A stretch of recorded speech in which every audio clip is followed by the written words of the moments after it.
Maswerteng hapon po mga ka-STL. Narito na po ang resulta ng STL Bulacan para sa araw na to, second draw. March 31, 2025. Araw ng Lunes. Naway ang mga natayaan niyo pong mga numero kanina ay manalo nawa ngayong hapong ito, 4 PM. Kaya't kunin niyo na po ang inyong mga tickets. Narito na po ang resulta.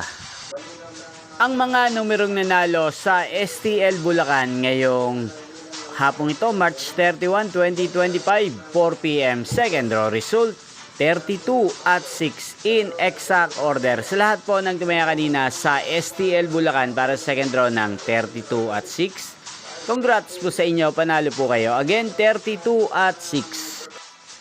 At ngayong hapong ito sa STL Bulacan, atin pong i-shoutout si Ate Josepa ng Bulacan. Shoutout po sa inyo, Ate Josepa. Sana po ay manalo din ang mga numerong tinatayaan nyo sa STL Bulacan at sana ay nasa mabuti po kayong kalagayan. Ganyan din po sa lahat po ng mga tagal Bulacan dyan na lagi pong nanonood sa channel na to. Shoutout po sa inyo. Hindi pong napanood ang resulta ng STL Bulacan. Magkita-kita pong muli tayo mamayang 8 PM.